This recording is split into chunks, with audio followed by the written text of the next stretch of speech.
Okay, so now I will take this particular section and I will try to resolve this into components. Now when I say components, we know that for any projectile motion, if you do it the general way, if this is the horizontal x, this is vertical plane y, and if this is my projectile, and say if this angle is theta, okay, then what all things were there?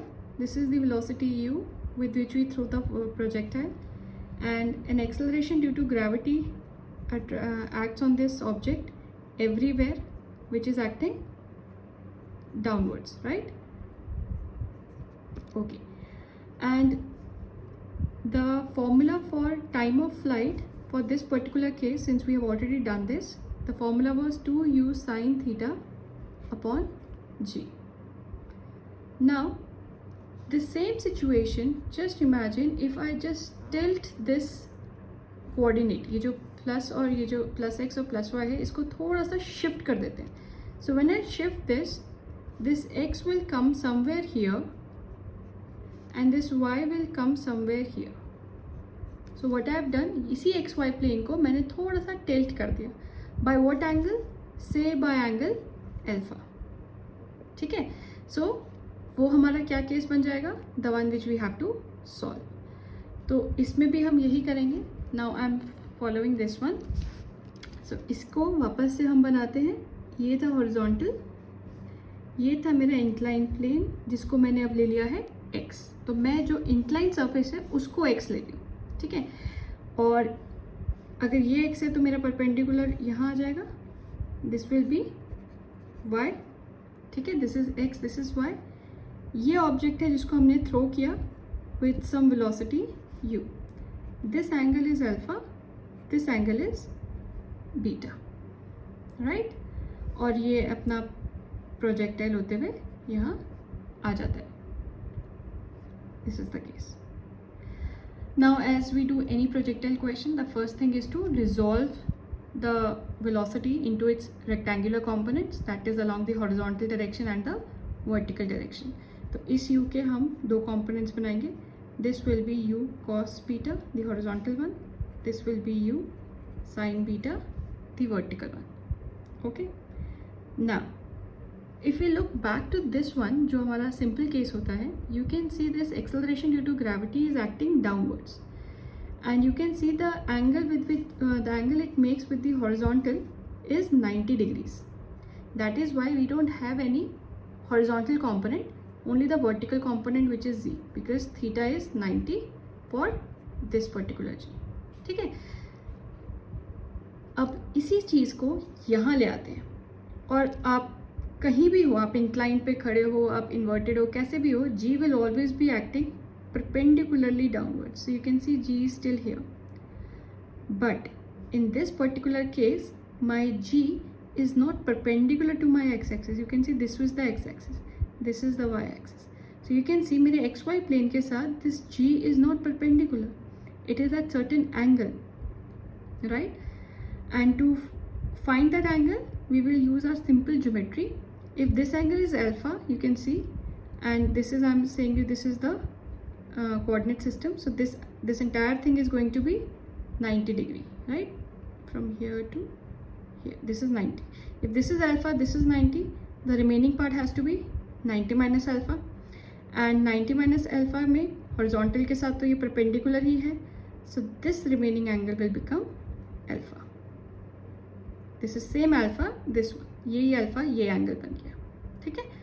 अब जैसे ये angle alpha बन गया, I can resolve this g into its components. So I take this component as g cos alpha, क्योंकि जिस पर भी angle बनता है वो हमेशा आपका कोसाइन कॉम्पोनेंट बन जाता है. और यहाँ पर आ गया मेरे पास जी साइन अल्फा. तो you can see now I have my components of u as well as of g, ठीक है. G cos alpha is acting along the perpendicular direction, G sin alpha is acting along the horizontal direction. Okay, and now it becomes really simple. Now the way you solve any projectile, that you need to segregate the terms which are along x and along y. So along x वाले terms हम एक तरफ रखेंगे, along y वाले terms हम दूसरी तरफ रखेंगे. So What is my initial velocity along x? U cos beta. What is initial velocity along y? U sin beta. What is acceleration along x? Normal projectile में एक्सेलरेशन अलॉन्ग x होता है 0, क्योंकि सारा acceleration along y होता है, ठीक है. But यहाँ पर you can C along x axis I'm getting one component of acceleration which is minus g sin alpha. I'm taking negative sign because if this is positive x, then this opposite side is going to be negative x. So this is going to be minus g sin alpha. And ay is, you can see along y component I have g cos alpha, so minus g cos alpha because it is in the opposite direction. And since we have got this, now we can easily calculate the time of flight. I need to know how much time it takes to reach the highest point, that is here. So at highest point, my vertical component of velocity is going to be 0. So the simple equation of motion, Vy is Uy plus Ayt, and Vy is 0, Uy is U sin beta plus Ay is minus g cos alpha into t, and from here I get t is equals to U sin beta upon g cos alpha. And we know that time of ascent is equals to time of descent. So time of flight, the total time it takes to reach the surface again will be capital T, which is twice this time of. So this becomes 2 times U sin beta upon g cos alpha. So this is your time of flight. Okay. So this concludes our first part, the time of flight. Now next we have to calculate the range. Now you can see the range is going to be the distance covered along this direction. This is going to be the range. Now to find the range, I need to multiply the velocity which is along this direction, right, into time which it takes, right. We know distance covered is velocity into time. जो हम इस case में करते थे normal projectile में, if you remember, range used to be Vx into total time, and Vx was nothing but U cos theta, और total time is 2U sin theta upon g. यहाँ से हम 2 sin theta cos theta की identity लगाते हैं, ये बन जाता है U square sin 2 theta upon g. ठीक है. अब यहाँ पर हमने सिंपली वेलोसिटी इंटू टाइम किया था. क्यों? क्योंकि नॉर्मल प्रोजेक्टाइल में there is no acceleration along x axis. तो जो डिस्टेंस फॉर्मूला होता है s is equals to u t plus half a t square, उसमें अगर हम x को रेंज मानेंगे तो मेरे पास यू एक्स टी तो रहेगा, पर ये टर्म ज़ीरो हो जाएगी because A x is zero. तो सिर्फ यहीं से हमारे पास रेंज आ जाती है. ठीक है. पर अब इस केस में क्या प्रॉब्लम है, यहाँ पर मेरे पास एक्सेलरेशन ज़ीरो नहीं है. यहाँ पर I am having some component of acceleration. So when I calculate the formula for range, I will write x is equals to uxt plus half ax t square. ठीक है. और t कौन सा होता है, if you can see again, t कौन सा लेते हैं हम, टाइम ऑफ फ्लाइट. तो यहाँ पर भी क्या आना चाहिए था, टाइम ऑफ फ्लाइट. तो यहाँ पर भी क्या रहेगा, जब हम इक्वेशन रखेंगे तो हमें टाइम ऑफ फ्लाइट ही रखना है. ठीक है. So let us see the next equation, how to do this.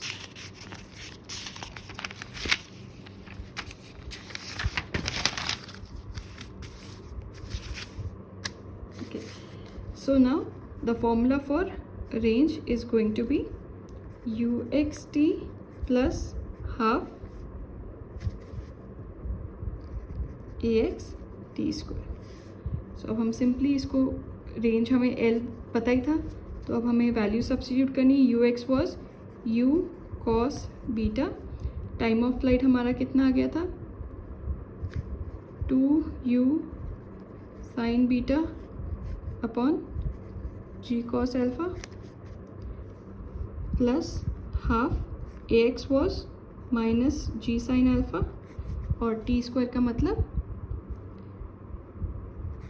2u sin beta upon g cos alpha का होल स्क्वायर. ठीक है. सो अब हमें बेसिकली इस इक्वेशन को, इसको सिंप्लीफाई करना है. ठीक है, तो अब इसको सिंप्लीफाई कैसे करेंगे हम?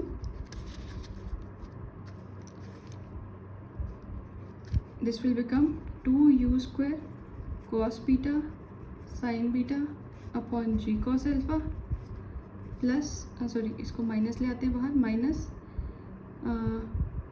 हाफ और इसका स्क्वायर हो जाएगा, तो this will be 4u square sine square beta और ये था g sine alpha upon g square cos square alpha. So ये आपका 2 कैंसिल हो गया, आपका g कैंसिल हो गया, so this becomes 2u square cos beta sine beta upon g cos alpha minus 2u square sine square beta sine alpha upon g cos square alpha. You can take the LCM now, that will be g cos square alpha, so this will be 2u square cos beta sin beta और एक g cos alpha जो यहाँ कम है, cos alpha सिर्फ वो ऊपर आ जाएगा, minus 2u square sin square beta sin alpha. Now you can see what all things are common here. My 2u square is common, my sin beta is also common, so I will take 2u square sin beta is common. I left with cos alpha cos beta here minus sin alpha sin beta. अब अगर trigonometry होगी बेटा तो good, otherwise trigonometry की एक identity है which I will be using here, which is cos a cos b minus sin a sin b is cos a plus b. So this will become 2u square sin beta cos alpha plus beta by g cos square alpha. So this is going to be your range. Is it clear? Okay. Now for the third part, we'll have to find the angle beta for which range is maximum. Range is maximum मतलब मुझे L को maximise करना है, ठीक है। अब हमारे पास जो पुराना फॉर्मूला था जो हम नॉर्मल प्रोजेक्टाइल के लिए करते हैं, वहाँ पर होता है R is equals to u square sine 2 theta by g. So for given u and g हमें पता है हमें मैक्सिमाइज करने के लिए साइन 2 थीटा को मैक्सिमम वैल्यू साइन 2 थीटा की 1 रखते हैं, और साइन 2 थीटा 1 कब होता है? जब साइन 2 थीटा साइन 90 के इक्वल होगा, और from here we get 2 theta is 90, so theta is 45 degrees. तो आपको पता था कि जब थीटा 45 होता है उस टाइम आपकी रेंज जो होती है वो मैक्सिमम होती है। अब यहाँ अगर आप देखोगे जिस एंगल पे हम थ्रो कर रहे हैं वो एंगल है बीटा। अब वो बीटा यहाँ भी आ रहा है, यहाँ भी आ रहा है, सो इट बिकम्स डिफ़िकल्ट कि मैं मैक्सिमाइज इसको करूँ या इसको करूँ। दोनों की हालांकि 1 ही है, but still we need to थोड़ा इसको सिंप्लीफाई कर देते हैं ताकि आई गेट ओनली 1 टर्म, ठीक है। तो अब इसको सिंप्लीफाई करने के लिए what I will do, I will take this expression